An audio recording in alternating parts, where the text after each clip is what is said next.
നിസ്സംഗരായിരിക്കുകയാണ് സർക്കാർ.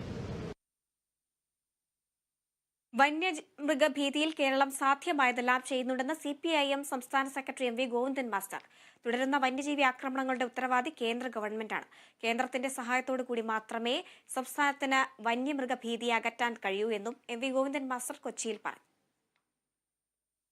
വനവും വന്യജീവി സംരക്ഷണം ഉൾപ്പെടെയുള്ള മുഴുവൻ കാര്യത്തിന്റെയും പ്രധാനപ്പെട്ട ഉത്തരവാദി കേന്ദ്ര ഗവൺമെന്റാണ്. കേരളം എന്ന് പറയുന്നത് കേരളത്തിന്റെ ഒരു അറ്റം മുതൽ മറ്റൊരറ്റം വരെ പൂർണ്ണമായിട്ട് പരിശോധിച്ച് നോക്കിയാൽ അതിന്റെ മലയോര മേഖലയാണ്.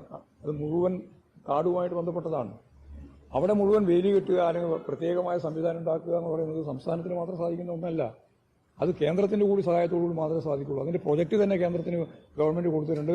ഗവൺമെന്റ് എന്തൊക്കെയാണോ ചെയ്യാൻ സാധിക്കുക അതിന് ഉന്നതതല യോഗം തന്നെ ഇന്നലെ ഇന്നുമൊക്കെ ആയിട്ട് നടക്കുന്നുണ്ട്. അതിന്റെ എല്ലാം ഭാഗമായിട്ട് എന്തൊക്കെ കേരളത്തിന് ചെയ്യാൻ പറ്റുമോ അത് മുഴുവൻ കേരളം ചെയ്യണം എന്ന് തന്നെയാണ് ഞങ്ങളുടെ. സംസ്ഥാനത്ത് കാട്ടാൻ ആക്രമണങ്ങൾ തടയാൻ വനവകുപ്പ് തീരുമാനിച്ച ഉന്നതതല യോഗം അല്പസമയത്തിനകം.